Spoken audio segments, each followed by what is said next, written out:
Welcome everyone to the second edition of the AM Chronicle Middle East Outreach, where our attempt is to bring to the region different perspectives on different applications of additive manufacturing.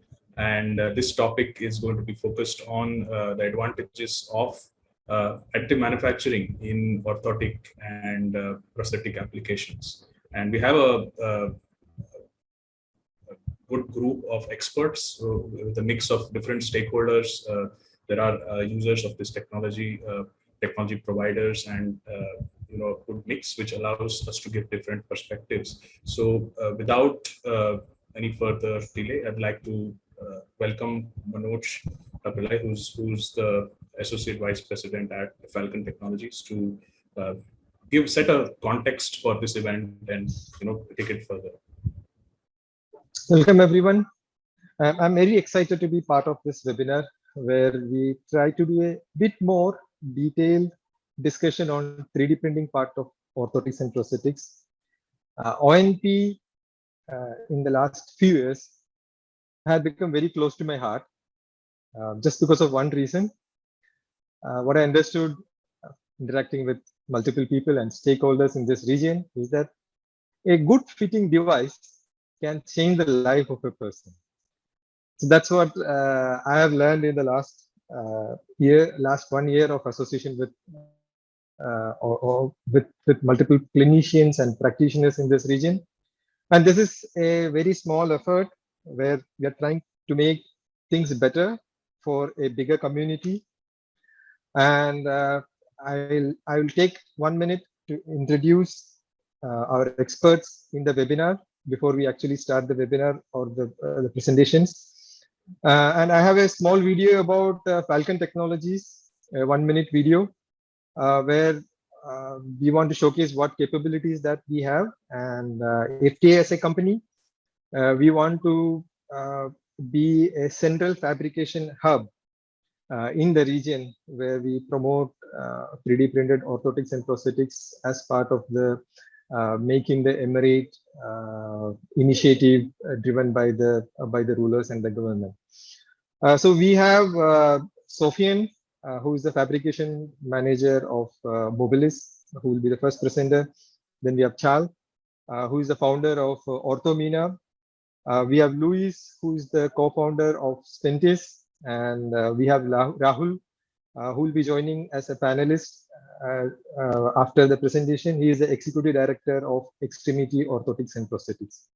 So I'll start sharing my screen, and we'll have a 1 minute video of what is the capabilities that we have as a company here in FTI. Just give me a minute.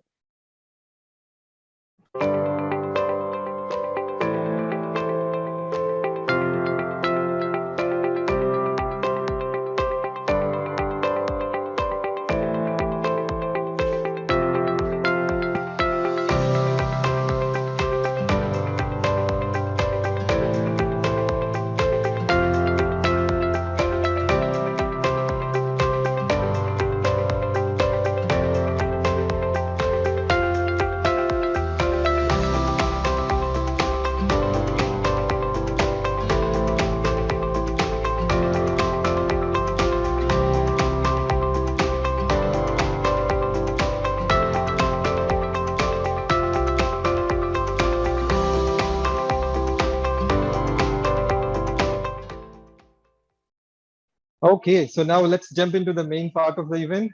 I invite Sofyen to share his knowledge and experience and wisdom with all of us. So, hi.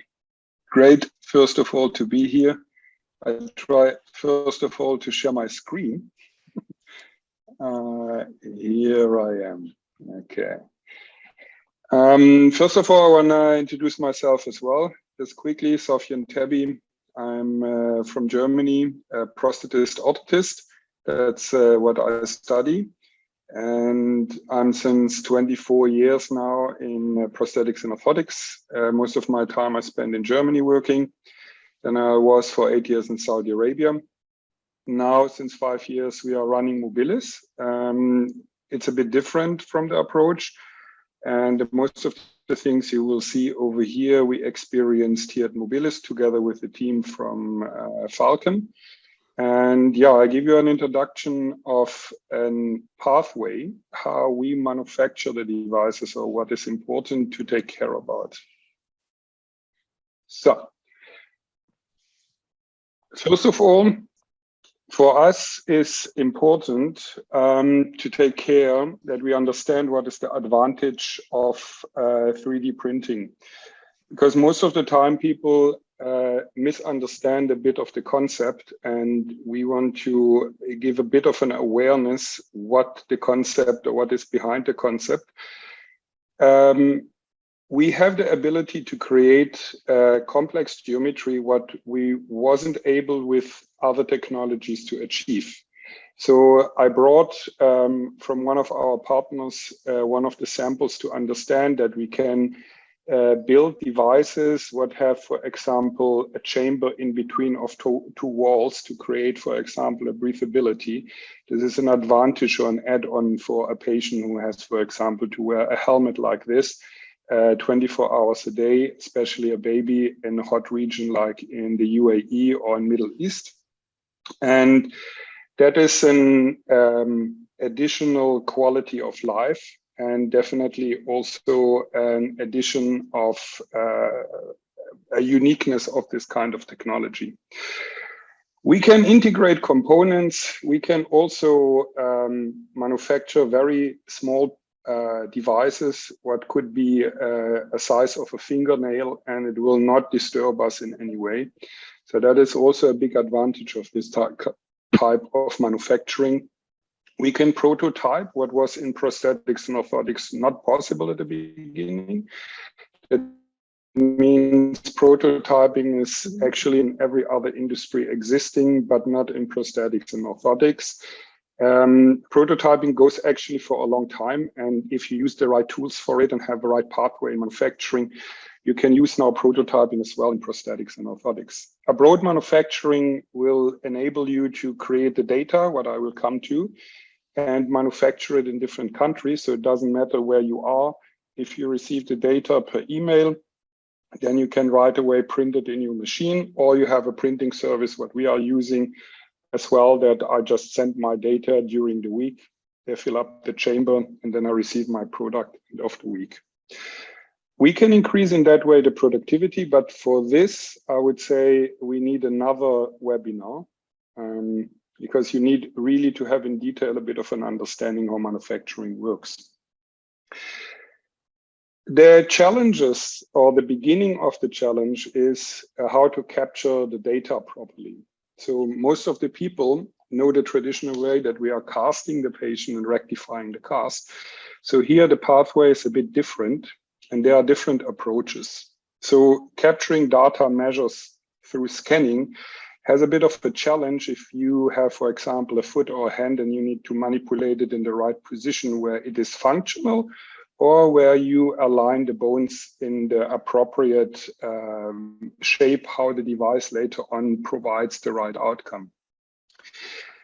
And if you have very small objects, you are not able, or you need a different scanning technique to scan the patient, or a different scanner to be able to capture these objects. Because if they are too small or too large, then you need a different scanner, I would say, or a scanner with a different accuracy. Then you have a challenge of moving objects. I go back to the first picture you saw with the helmet. So babies are not standing still, so they are all the time moving. So you need here also the right scanner to be able to capture that as well. Challenges for dark or reflecting materials is also an issue, because the scanners there are using a white light pattern.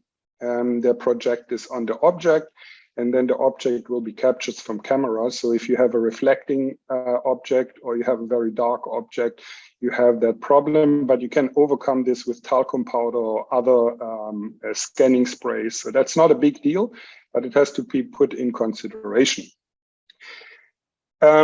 And therefore, as I said at the beginning, you have a variety of different scanning methodologies and different scanners. You can also use the scanners and patch the things later together. You scan one side and the other side, And then you have in the software of the scanner the ability to patch the two parts together and have the same accuracy.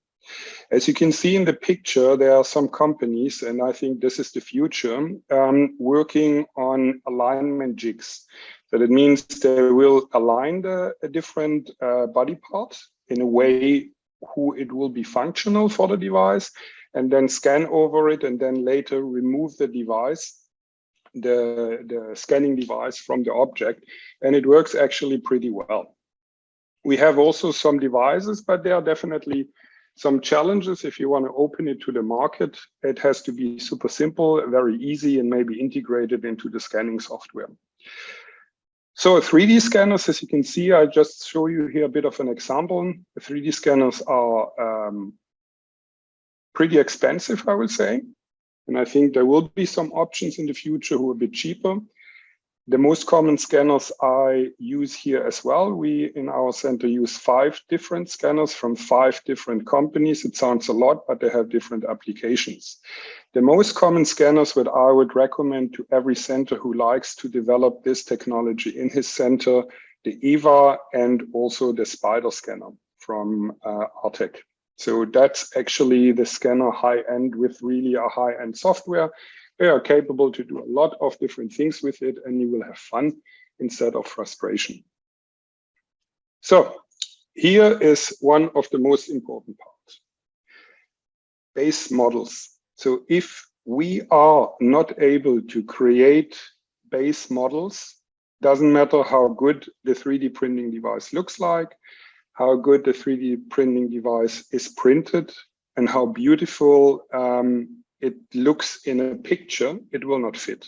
So this is the same issue we have with everything in O&P. There are some tips and tricks how you can make the rectification process easier. Also another webinar, I think, so sorry for that. But you use actually the same methodology. So first of all, you have to use everything you learn in P&O in your study, adding on the bony areas, for example, where you don't want to have pressure. You relieve these areas, other areas you need a little bit more of pressure. You have to build some flarings inside in your rectification. Everything remains the same. And therefore, you need definitely also to have appropriate software. The software have to provide you the proper toolbox, so you are capable to do the same what you did before. And therefore, you need an experienced guy or lady who does this job.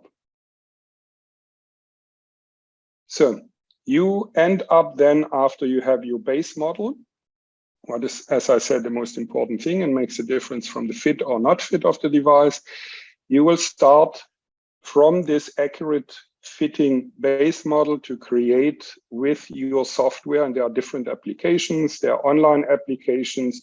I'm pretty sure you will later see from the company Spentys a very nice, simple application where you can design very simplified the devices. Also with a certain kind of toolbox, a good fitting device according to your base model. Here you need as well, if you like to design products who are a little bit more sophisticated, where we design completely prosthetic devices with the socket, the hinges inside, the 3D printed hand, the inner materials who is soft and hard as well, light lattice structures. You need therefore definitely a lot of experience and a bit of a background how the software works. So as more tools you know, as better your design will fit later or have the right stability, because there will be also areas where you need to put a proper reinforcement and other areas where you need it, for example, flexible or a little bit softer.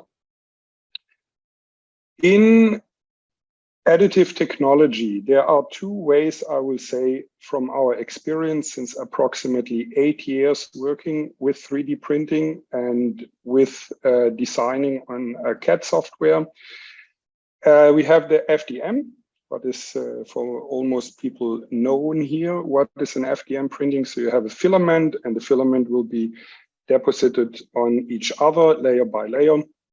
And then you have your product. So they have a bit of a challenge over here because you need sometimes to work with some support structures, and not all geometries are possible to realize with. But you have a very nice variety on materials, but you need also to have proper printers. So these cheap China printers will definitely not provide you, for example, for a nylon or polycarbonate print, the right outcome, because these are very difficult materials to print, as well as TPU and polypropylene. So there is polypropylene with FDM printing you can use, and I will show you later. The most common but more expensive, where I would say this is for walking devices, so prosthetics. Sorry, my 10 minutes are already gone. For prosthetics and orthotics where patient weight bear on and walk with, SLS or multi-jet fusion, what goes through powder bed. So now I will just show you some pictures. If I get 1 or 1.5 minutes, I will be through. So you can see here, this is a multi-jet fusion print that's also done by Falcon, designed by us, where we have, for example, integrated strap loops. They have also to be stable enough, otherwise they will crack. They have a flexible opening in the front, and they have integrated hinges with a stopper and an elastic dorsiflexion assist in the back of the orthosis, what you can't see, what also will reduce the repair on the device. Here, this is all done with filament printing. So you have here an FDM print of polypropylene. That's the gray outer shell. And you have a flexible TPU print also with a filament printer for the inner shell, what makes the comfort of the device much more attractive. We are partner with the company Invent Medical, developing more and more experience into the Paro device. It's an AFO, also hinged, also with flexible inners and so on. But there's also products that are developed up to the end. And that's, for example, the Tati helmet, what I mentioned at the beginning, or the 8-sole, what is the, I will say, most advanced custom insole device. To see the kind of work which is being done. And I know there will be questions which we are taking, as the participants can send the questions on the chat box. And now we will move to Charl. Charl, now the stage is yours. Please. Thank you.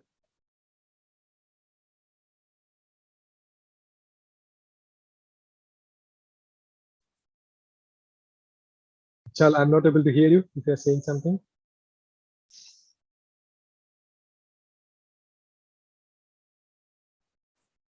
Charl, you're on mute. Charl, you're on mute. You guys can hear me now? Yes. Yes. Okay, you can see the presentation fine? Yes, I can see. Okay, sweet. We can get that going there. Thank you very much. Thank you, Sofyen. That was very, very awesome as always. I'll be talking today about insoles, and I'll get directly into it, seeing that the time is quite limited. So we all know about foot biomechanics. I don't know who the main audience is here. So I'm not going to delve too much into the actual pathologies and intrinsic and extrinsic issues of insoles. We know pretty much that a foot functions in two ways. We get a foot with a high arch and we get a foot with a low arch.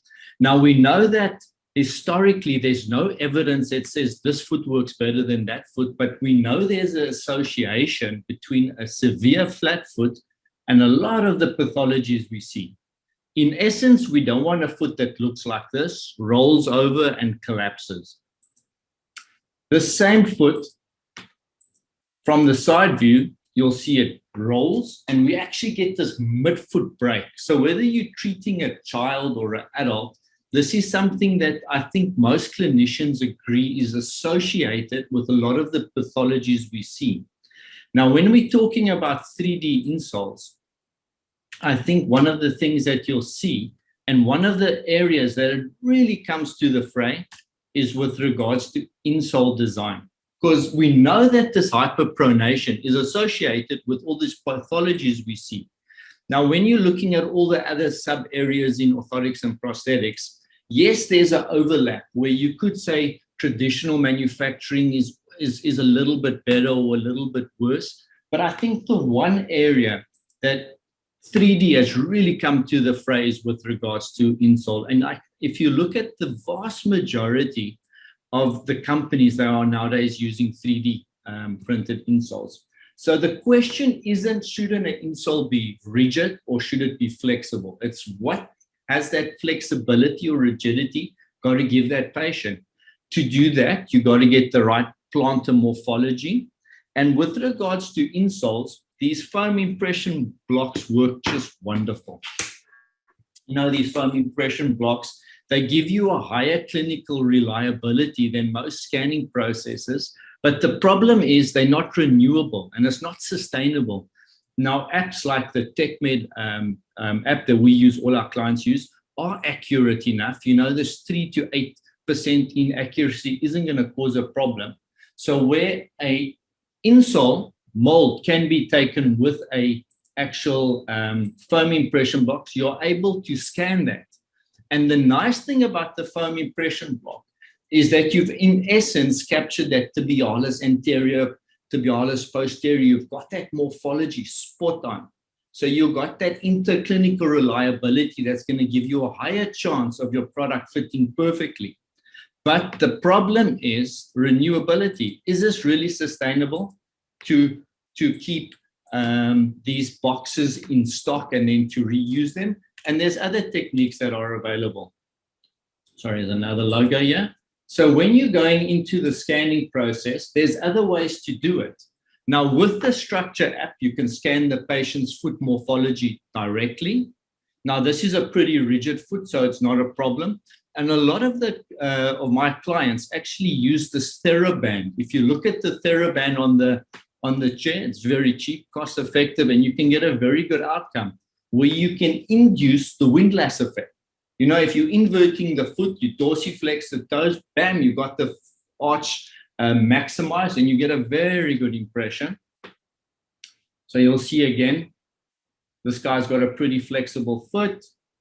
Bam on, you can scan that morphology in no time and have it to your producer of choice. So that's just showing you what we do in this presentation. And then if you have a diabetic patient, there's other techniques you can use. You can use these bolsters where you can scan the patient again using this cost-effective structure scanner and iPad combination. This is a diabetic patient that's going to have some form of sensory motor offloading device. And you can see you can get that morphology very cost-effectively. And these scanners are like $600. And they're more than sufficient for AFO production and definitely for insole production. And then there's software. For instance, this is Fit 360. Fit 360 is a subscription. Any orthotist or any podiatrist can easily subscribe and get used to using the software. And they can easily do their own renditions. I'm not going to go through this. I want to get to the actual case studies. And then the design of the insole can also be done on Fit 360. There's various programs available. These will soon all be open source. At the moment, they're very cost effective to use, where you can actually design the insole. Now, the insole needs to be designed around the corrected morphology. So whatever your school of thought is, if you're practicing subtalar neutral or you're practicing mass posture, or you practicing some form of a Kirby skive introduction, you can introduce that. It's not a problem. Now, here comes the secret. And this is where I think 3D design comes to the fray. When you're looking at an insole, the insole's got to comfortably control that patient's foot morphology. So you need to look at body weight, foot flexibility, and activity level. And that the insole needs to reciprocate. Now, when you look at the insole material, you know, you get these different materials that you can choose from, but specifically, you're looking at your design characteristics. And the sooner you get into this fray, the sooner you'll understand it. And you might have one or two that are an issue at first, but by utilizing extrinsic reinforcements like these ribs, you can make the insole incredibly thin, and you can just reinforce it on the outside. Here, for instance, you'll see that we've got a hind foot post, we've had a tri-foot post, depending on what we need for that patient's pathology. Here we'll go through it again. So if you look at that rear foot post, you can very accurately see. Here we've given reinforcement on the medial side. Maybe you want the medial arch reinforced, or you want the lateral cuboid area reinforced. Here you can see the hind foot post that you can in real time define, whether you want a varus or a varus design. Here you can look at it again. So here we'll take it to the end conclusion.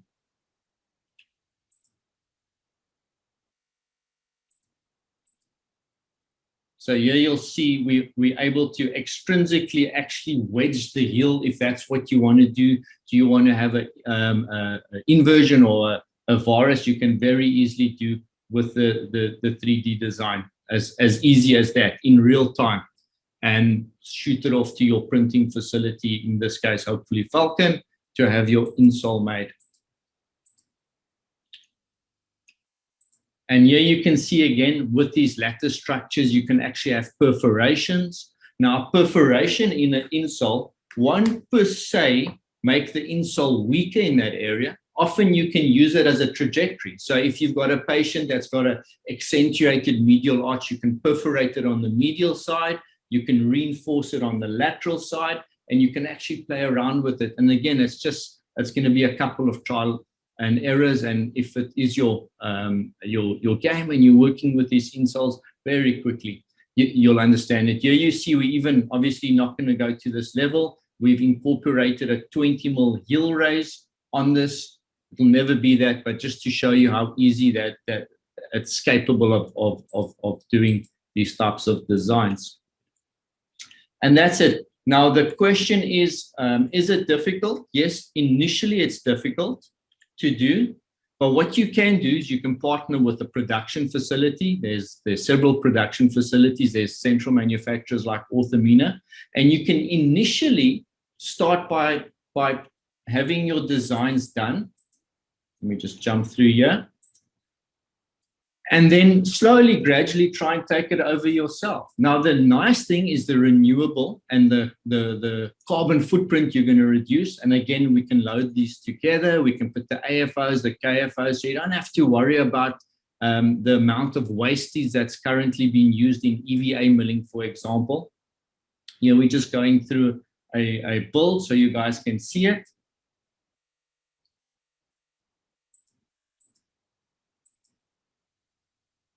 Going to get populated.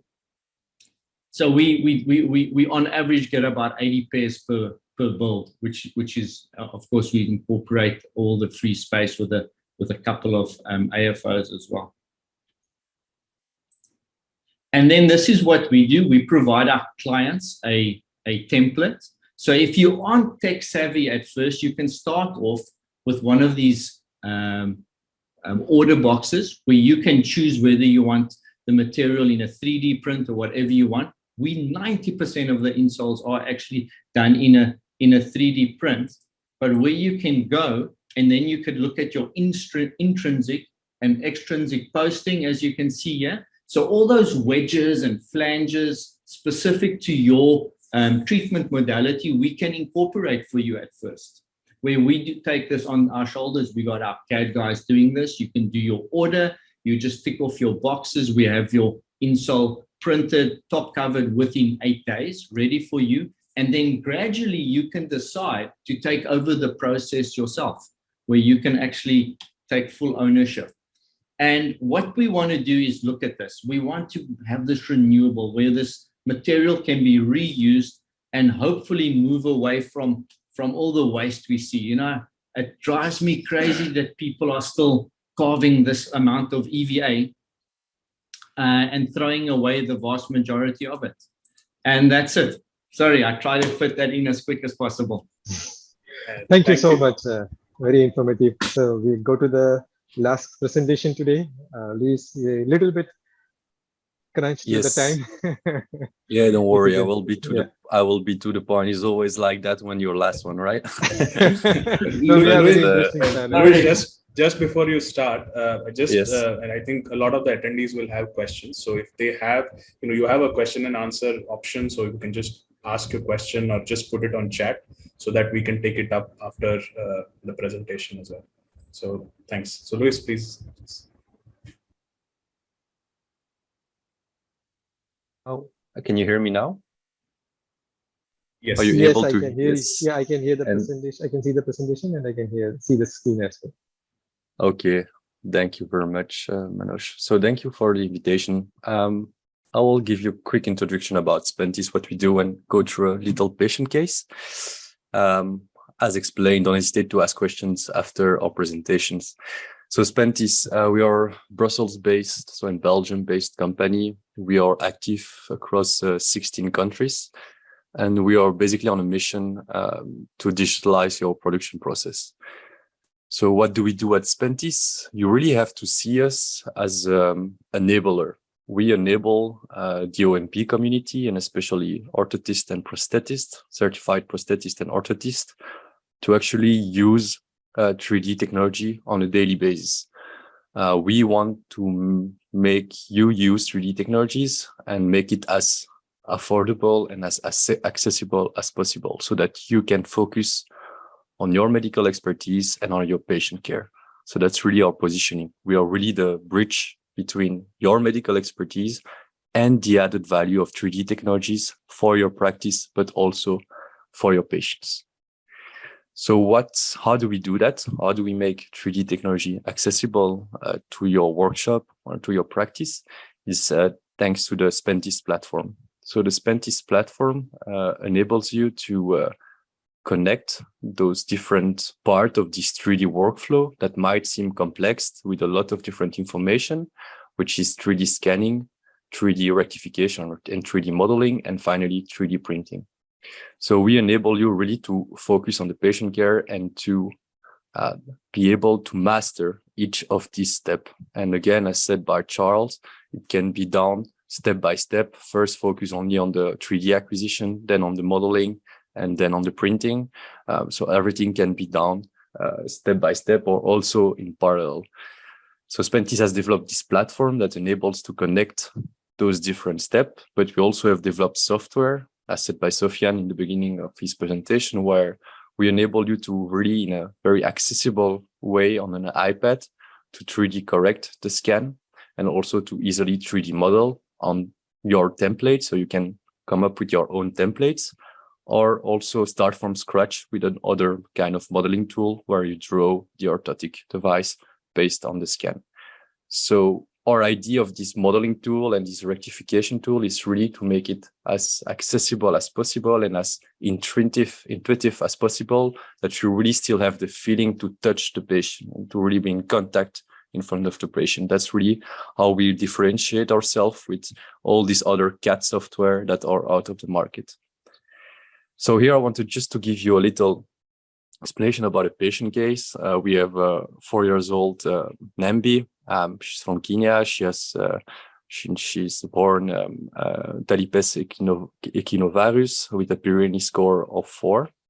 She has gone through a surgical intervention, and she also gone through a conservative method treatment through a Ponseti method and a Cunningham brace, and also a traditionally fabricated AFO. We were contacted by the clinician of Nambi and by her mother because the AFO she was wearing, the bracing she was wearing, weren't fitting at all and also weren't increasing the mobility of Nambi.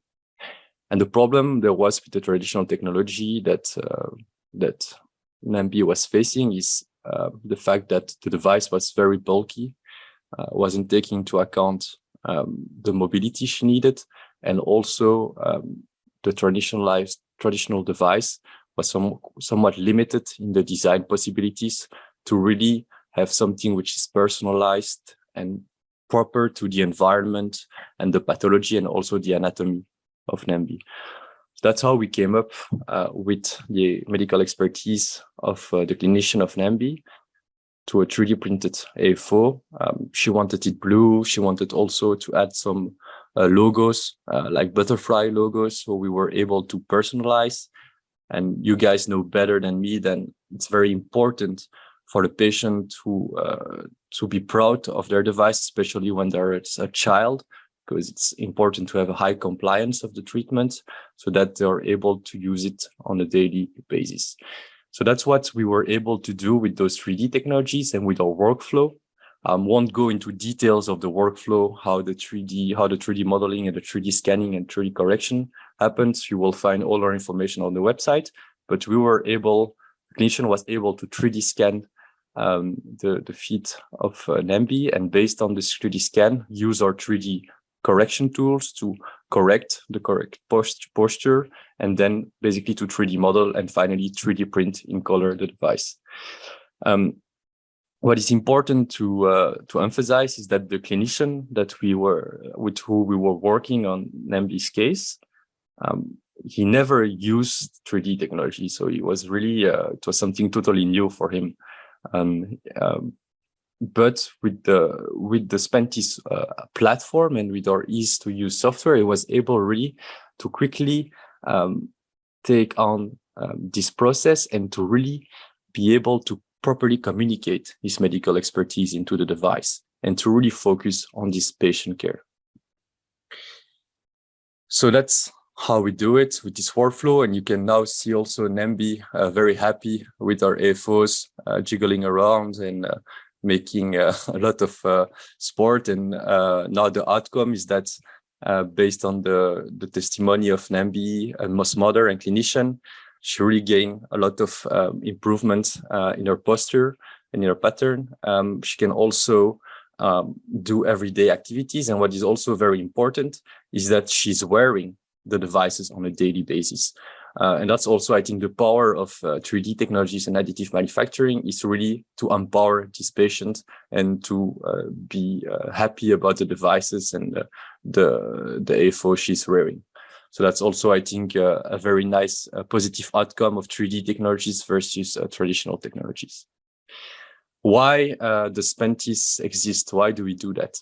We do that because we know that nowadays ONP communities or ONP companies are facing more and more a harsh reality with a lot of pressure on demand, a lot of pressure on costs, and also reimbursement codes or reimbursement rates not necessarily following this increase of cost. So that's why we believe digitalization is the answer to these challenges. Next to that, we also believe that nowadays patients, they want to consume their health. They want to be able to choose about the personalization and the device they want. And traditional devices or process of manufacturing are somewhat limited into that.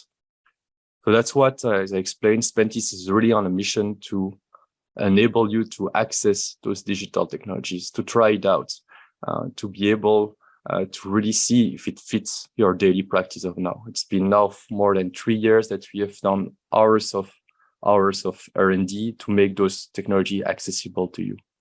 We have customer across the globe. As I said, that's a customer in the UAE, Zayed Higher Organization.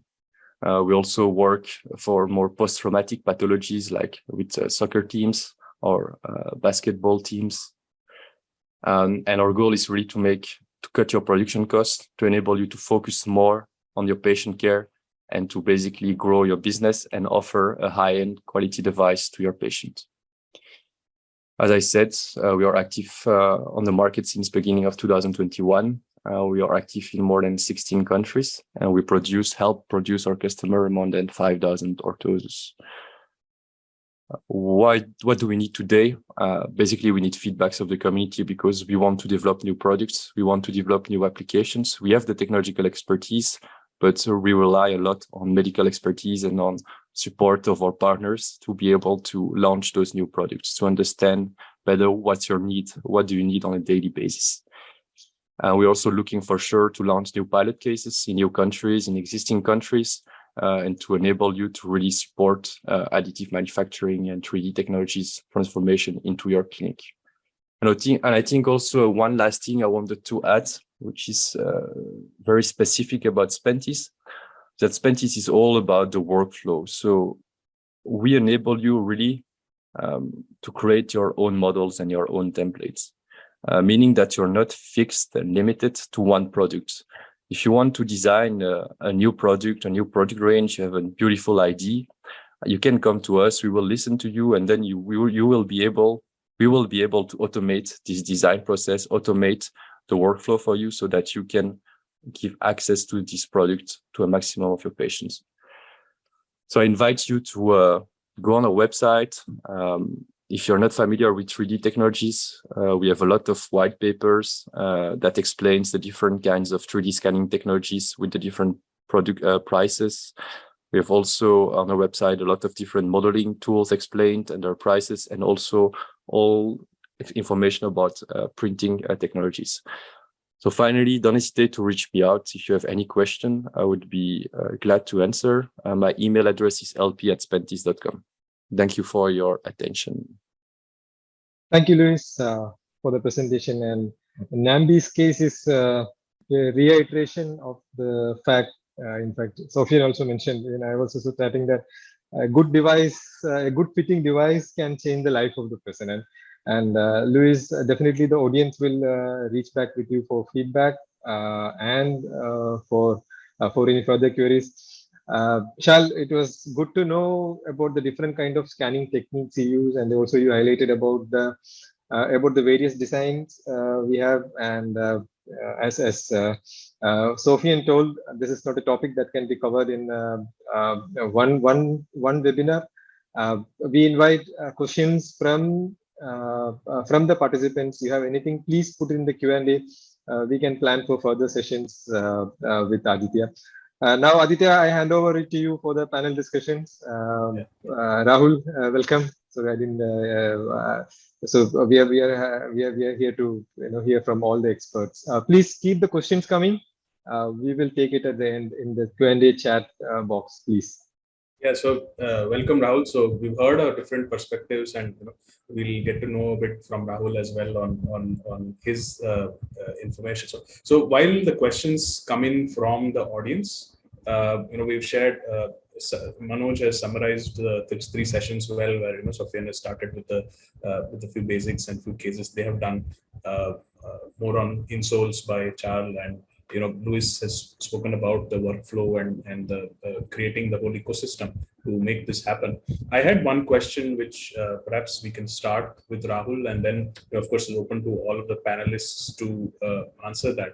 So, in your experiences, as professionals in the orthotics and prosthetic space, what is the major pain point you're facing integrating 3D printing technology into your day-to-day operations, and how are you addressing these? Thank you so much, Aditya, for inviting me and the panelists, and thanks to FTI and Chronicles for organizing this beautiful webinar. For me, I think the 3D printing technology in orthotics and prosthetic industry would be revolutionary, because I think there was an evidence which shows that by 2025, 25% of our device is going to be digitized in O&P sector. So sooner or later, we have to adopt it by hook or by crook. We do have a lot of challenges on our way across. I think the most important, which I do consider, is a modification part, designing part. For acquisition, you have a lot more free stuffs available, which you can practice on and start working on to your acquisition technology. But when it comes to design and modeling with the complex devices, for example, a cranial remolding helmet, which is a Class 2 FDA device, which you have to have a lot of precision and understanding the complexity of the geometry of the head, or to design it in a better way and to make it clinically functional. It's not only about designing a beautiful stuff.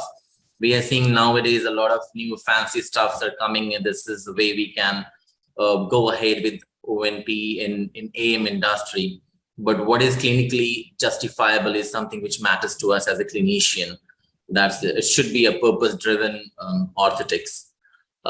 And of course, there are a lot of untouched segments. For example, in case of scoliosis, you have to have a material selection and the sustainability of the material, which you can remold the material based upon patient's feedback or based upon the fitting guidelines. We can say it should be flexible enough, it should be rigid enough as well.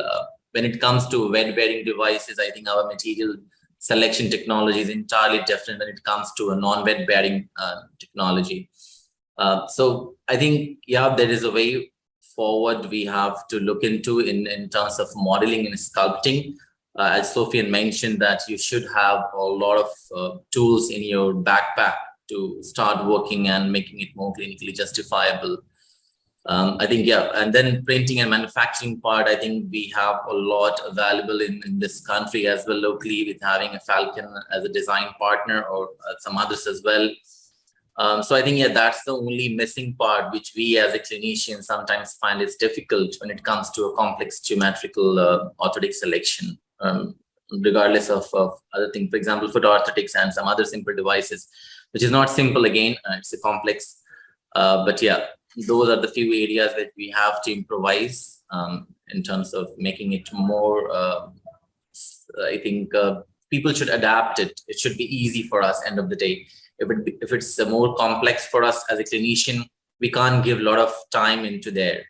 And I think I would like to specify one more thing, like we as a clinician in O&P industry, if we starts doing a lot of design modulations and sculpting things, we lose a lot of time, because we as a clinician would like to focus and spend more time with our patients instead of sitting on to the top of the system and do the design part. And when it comes to a designer, a typical designer, for him to understand the clinical requirement of a particular device, that's another challenge for him. So I think, yeah, if we somewhere down the line can amalgamate both the things, like as a designer and as a clinician, if both mix together and work together, that's where I think it's more feasible for all of us. Thank you. Great points, Rahul. Just to, Charles, Sofyen, anything to add to this on the similar topic before we go ahead? If I can? Yeah, sure. Okay. Please. So just to have the idea about the biggest challenge in prosthetics and orthotics is not something, I think, since additive technology is existing, it's a bit of an older thing. So, and this is clinical information. So clinical information, to capture it on the right way with an appropriate pathway, to understand what is involved, like all the disciplines. If we treat, for example, a disease, we have a team, and the team is included physiotherapy, occupational therapy, a doctor, sometimes a surgeon, to understand where's the limits, what can be applied, and how it can be realized. So the additive technology, maybe answer another question as well, will change the prosthetic and orthotic market if the other disciplines are involved with the appropriate information, what is clinically based. And if you have that with an appropriate team and a defined outcome, what you can measure, then I'm pretty sure we fill the gap, what is since a long time a problem in our field. Because we say 4 prosthetists and 12 opinions. So that's what we have to clarify. We need to find a way to communicate and a bit of a standard in how we think. Yeah, that's a good unique point bringing in. So it's the mindset or how you operate is something which needs to be rethought as well. According to Charl, anything to add to that? No technology is bad and no technology is good. It's just the way it's represented. And whether or not we want to accept this, we're all still in the very early stages. I mean, anything less than 15 years of research is still in its infancy. So a lot of the stuff we are doing, even the leading companies, is still in the prototyping realm, where there is conservative manufacturing techniques that are way superior. But the question is, because it's healthcare, we can't really have this ethical, we do have this ethical dilemma. Should it be implemented sooner than it's truly proven? And unfortunately, it has to, because it's the way of the future. I think that's the biggest challenge we have. We all look at the supply chain problems we're having now. Our prices are going up. All the major manufacturers don't even lock their prices in for a year. They're almost changing week by week. We're getting delays in soft goods, let alone production stuff. So 3D printing is the way of the future. And it's that point where we have to step into the unknown, in essence, and just follow due diligence and do our best. I think personally, from my opinion, that's the most difficult part. In many ways, competent conservative manufacturing is still superior, without a doubt. You see that with the carbon fibers, specifically in the pediatric patient population. These 3D printed products are amazing, but they're not as resilient and not as hard-wearing as some of the more, even more cost-effective conservative manufacturing techniques. But does that mean we have to stop and not try? No. And that's how development and research and cost reductions will come into play. I want to take one audience question in between. So before Manoj, Louis, anything on this point where you have any additions where to pain points on how they can be addressed, or any specific solutions you are looking for in the coming future? I just could connect with Charles' point on the research part and the testing part of some of the 3D manufactured device. So it may be coincidence that I was seeing something in the LinkedIn and just showing out that somebody is asking, is your 3D printed part tested? And the other person is replying, is your conventional part tested before? We may not have data for conventional part, but that conventional part has been in practice, has been put in the use for many years, and we know that it will work. Maybe over there are many companies, as you told, doing research on the testing part of it, of ONP devices manufactured using HPMGF technology. Even if we are not doing the test, maybe if it is working for a sufficient number of years, we are just maybe in the 5th or 7th year of using ONP here. So maybe in 10 years, then this part is working, proven, and nobody will ask about whether the 3D printed part will work or not. I always feel seeing is believing. So if you see more and more people using this 3D printed sockets, not the test sockets, the actual sockets, maybe that question about the strength part of it will be addressed. Thank you. So, Louis, anything, or do I move? Just one sentence. I think it's not black or white. It's extra tool in your toolkit, right? Additive 3D technologies, and I think it makes sense for a lot of things, but it doesn't make sense for some pathologies and some processes. It's just an extra tool where it can be more efficient, provide maybe better patient care, but it doesn't make sense for everything. Yeah, of course, it's not a one size fits all. And I think you should use it combined with your traditional technology to see wherever this 3D printing brings its advantages. And of course, with the supply chain disruptions, as Charl mentioned, I think that is one area where you can really look at it, where locally you have control over more things. So, but I think it's a trade-off and a balance which needs to be looked at. So we have a question from Abdullah Alamri is, can we manage a condition called Charcot foot through 3D technology? Any of the clinicians would like to take this? I would say that you can manage anything. So again, it's a tool. So a Charcot foot needs a certain amount of care. That foot has got a presentation. You get the chronic and the acute stage, and the proven pathology of treatment needs to be implemented with 3D technology. So 3D technology is nothing but a manufacturing technique.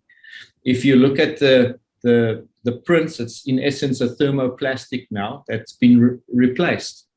So the scanning process, the acquisition of the patient data, the due diligence of the clinician to catch that morphology of that deranged foot in the best possible presentation, the edema control, the sensation control, the care and consistency of the follow-up treatment, that's what's going to be successful.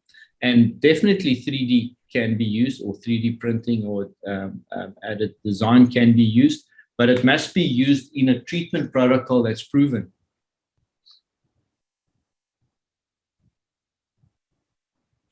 Great. So Sofyen, you were mentioning a little about 3D scanners. So there's a question from Sanu Peter are there any specific scanners or type of scanners you would suggest for clinicians? I think maybe Rahul, Charl, Sofyen, all of you can share. But Sofyen, any initial thought on that?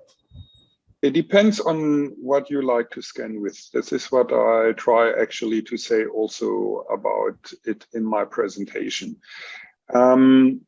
Generally speaking, first of all, sometimes we work with centers who like to modernize their work facility. And then the first question we will have is what kind of demand in which area you have.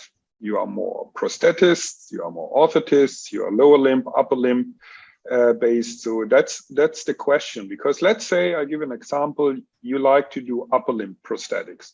So an upper limb is always smaller than a lower limb device. So you need a scanner who can capture medium to small sizes.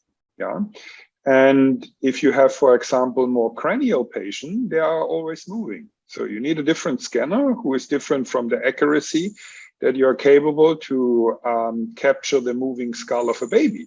So I cannot generalize the scanner as good or bad. It has more to do, and this is maybe a very deep answer, is it has to do with the software. Because most of the people think that it's actually the camera and the scanner themselves, and it has to do with the data, how it's processed. So that means the software, what is used with the scanner, is actually the key of scanning in a different way. But the scanner and the size, what he's capturing, has to do with the cameras. That means the distance, the field, what the scanner is capturing, and the frames per minute, how fast it's capturing or how slow, so higher details, lower details. So this question can only be answered if I know exactly what the guy is trying to do with it, and then we can answer here the question accurately. Charl, Rahul, would you like to add anything based on? I think it's rightly said by Sofyen that it depends upon what sort of devices you are looking. What is an outcome of that particular scanner? There are a lot of scanner, because what happens in 3D printed, you receive the final device from your manufacturer. So you need to ensure that whatever morphology you are capturing, that's your final data. If you have a lot of soft tissue compression, which is required, and then you do a direct scan onto the limb, and then you receive the final product, end of the day, that's not gonna clinically justifiable to the patient. For small devices, of course, people can use in their practice as a structure, or I personally use TechMed's body scan, which I have found very sustainable when it comes to a cranial scan or upper limb or lower limb prosthetic scan. But nowadays, I think even with your mobile phone, with your iPhone, latest iPhone, you can use the front end through that camera technology and do some bit of scanning practice. For example, comb and 3D size me. Just good to start with somewhere down the line, and then you can decide which area you want to become more expert in, and then choose your scanner precisely. Yeah. So the thing to remember is irrelevant of what scanner you use. It's only a scan. It means nothing because you have soft tissue morphology. So every patient has morphology. So step into the shoes of the guy doing the CAD modification, or it's you yourself. So it's always going to be your scan, and then it's going to be measurements.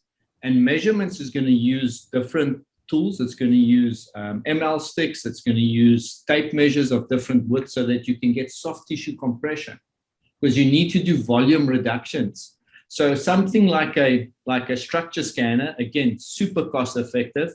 You can use that for very advanced orthotics and prosthetics, and it's been proven. There's people providing very accurate devices using a structure scanner as long as they coincide it with detailed measurements. You know, a lot of companies actually only need detailed measurements to do very sophisticated AFOs and even prosthetics, specifically above knee prosthetics. But if you're looking at high definition silicone work, the TechMed scanner is very cost effective, the body scanner. It actually, you can do silicone partial hands. And then you look at a scanner like Shining. Shining is a cost effective scanner. It works very well. It's the software is very good. So it depends on what you need, but I think it gets down to what can you afford. And then it gets down to how precise are you. If you've got a TechMed scanner and that's your first stepping stone into the realm, then embrace that. Get yourself an iPad, get a scanner, start understanding STL file formats, OBJ, start using free software, start understanding the scanning process, start taking measurements, start using a central fabrication facility of choice, explain to them what your scanner is. They've got very accurate parameters on all the scanners, and they can tell you what the differentiation of accuracy is at 3%, 8%, you know, and they can play around with that. Remember, at the end of the day, it's by sections, how accurate you are. So even if the scanner is 100% accurate and your R1 and R2 range on your spasticity measurement on your child was incorrect, that still has to be corrected on your actual design. So that three-dimensional foot has to be changed. It's never 100% accurate. So you have a bisection in loss of accuracy of your scan. You have a bisection of loss of accuracy in your measurements. So there's several factors at play. But start, don't wait. Get yourself the most or the best scanner you can afford and start playing. I think all the three answers make a good I think content in itself for somebody looking for, you know, what is the scanner looking for over the, you know, application. So just one question in this relation to the same, you know, scanning part, which I'd again present to, you know, the experts is there any best scan practices as a protocol available to develop orthotics, or is it developed, is it by all of you as per your kind of strengths or your kind of operations? What would be the, you know, is there a standard protocol for scanning? If I may? Yeah, sure. Okay, so we do have scanning protocols developed by ourselves, and that's also one of the reasons why we have different scanning techniques and different scanners. So that's actually the reason for that. When we started MOBILIS, we started with one scanner, with the EVA scanner, and we believed we want to keep the cost low, and we want to make the best out of it. And this is the right thought at the beginning. But I changed my opinion very quickly. And I looked into the industry, how industry are manufacturing. So I bring a very large industry, car industry. They are manufacturing for the outcome. They are not manufacturing to keep the cost low.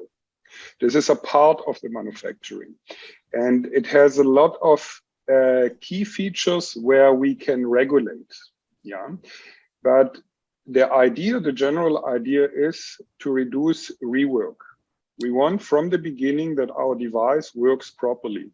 So that means I go back to the beginning and say the information is key.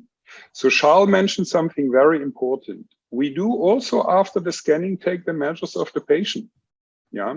So with tape measures, yes. And we take also the caliper and measure the whole thing through.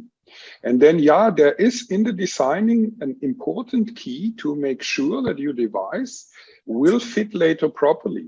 We have also developed a library of AFOs, SMOs, KAFOs, RGOs, HKFOs, and so on. And we develop more and more from it.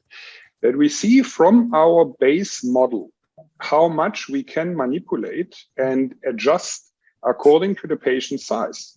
But the library is huge and it's growing every day.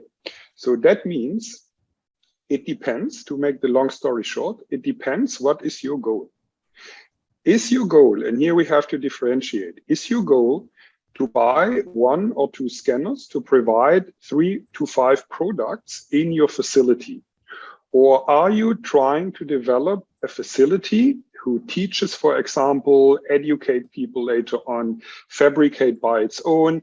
You want to outsource a part, the other part you want to do in-house, or you want to be an orderer, I will say. So you scan, you send your files to someone who is designing for you, and then you receive a product and you fit it to the patient. So it's more or less a fitting center. So you have to define from the beginning what you are looking for. And this will answer a little bit more than in the question. I know I do an answer with a question, yeah, what you want to do. So we have really to define it down to be sure what we actually want. Yeah, so to start with something is good, but to know what we want is even better.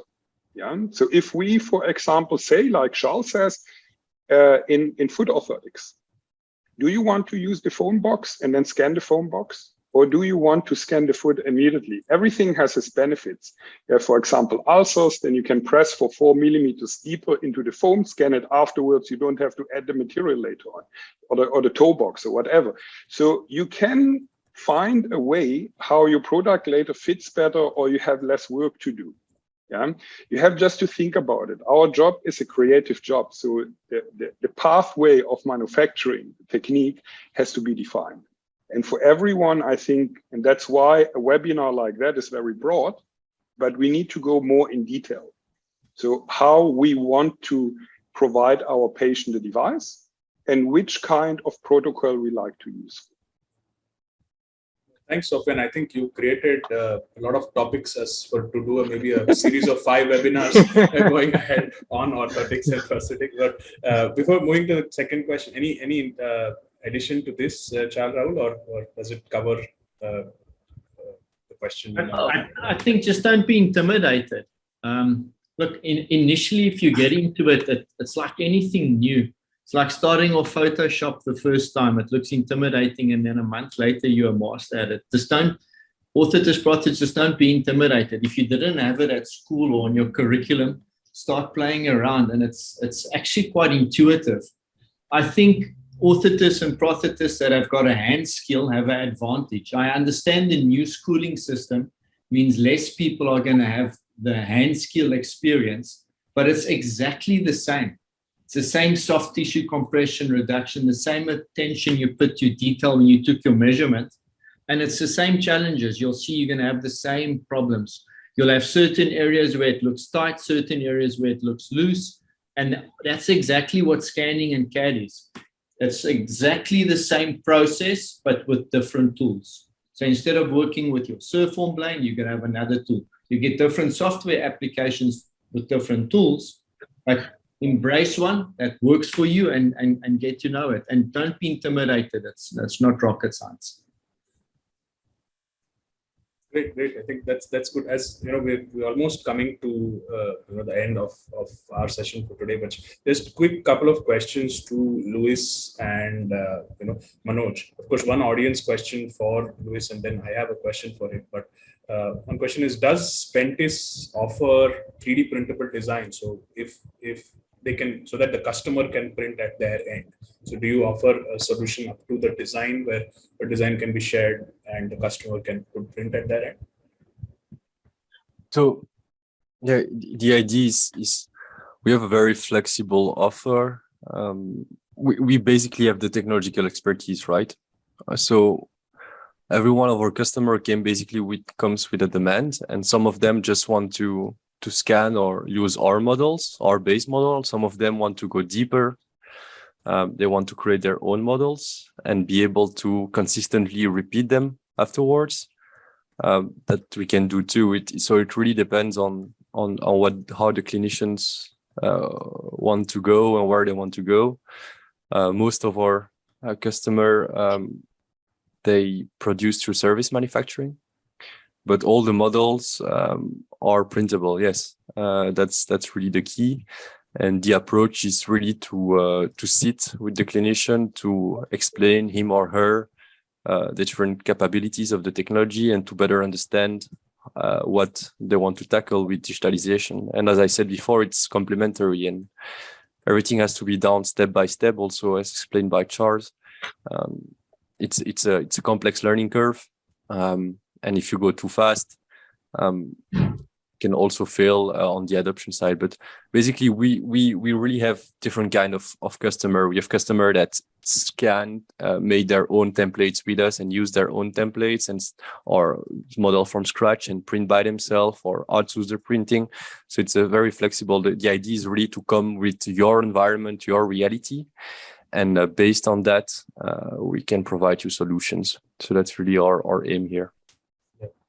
Just to add to that, Louis, you mentioned that Spentys is providing a complete digital workflow for the orthotics and prosthetic technology. So how does your technology fit into all the clinicians looking to manufacture locally in the Middle East, or so how does it aid or help them adopt 3D printing better or in a more smoother way?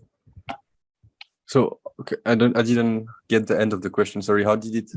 Yeah. So what I meant to ask is, you are offering a digital workflow solution to kind of create end-to-end. So how does it aid, localized for people to adopt 3D printing faster? So if they're new to it and they're looking to. So the key is really in the workflow. Is we connect those dots, and it's not like you scan. So after you have a very complex way of extruding this scan data, then correcting it on the other software, then managing this patient data on your ERP system, and then launching the print. The idea is really to have a continuous workflow, which is smooth and frictionless. And that's really how we enable people to adopt it, is to focus on the patient care and to not patient care and medical expertise, and to not worry about all those technical aspects and about those logistics. And the reality of this 3D workflow is to make it really accessible so that clinician can focus on what they do the best, is taking care of their patients. So that's really how we enable customer to adopt all those technology at their point of care. So the platform is key in this workflow, in enabling this 3D workflow. No, that's interesting. And just to add that to that, Manoj, you are creating a ecosystem, let's say, with technology to support production of these devices which are being created. So what's the efforts you're making, or how are you looking to support these activities? Yeah. So we understand, and our philosophy is that we provide the manufacturing support. I hear Rahul saying that, and also Sofyen saying design is the key, and that's not. To be honest, we don't have enough expertise for design, so we always want to work with the clinic and find out how we can ease the manufacturing and the logistics part of shipping it to the end.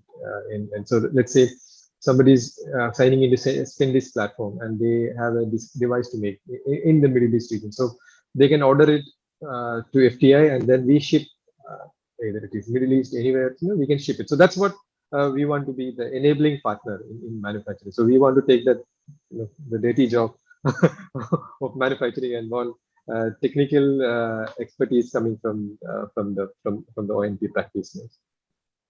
And obviously, as a promoter of technology, conducting webinars, outreach, more and more awareness programs, we'd be happy to help. And we have Garima, who joined us specifically for ONP. She comes with the expertise of patient rehabilitation. So I mean, we are ready to move forward. Technology is available in the region, and we're just waiting for it to pick up and move forward. Yeah, great. So I think with that, we come to an end of this session for Orthotic. And as Sofyen said, we have a lot more to discuss about. So I think we'll be coming back soon with more detailed information on these topics. But thanks, Sofyen, Charl, Rahul, to share your insights and experiences from the field.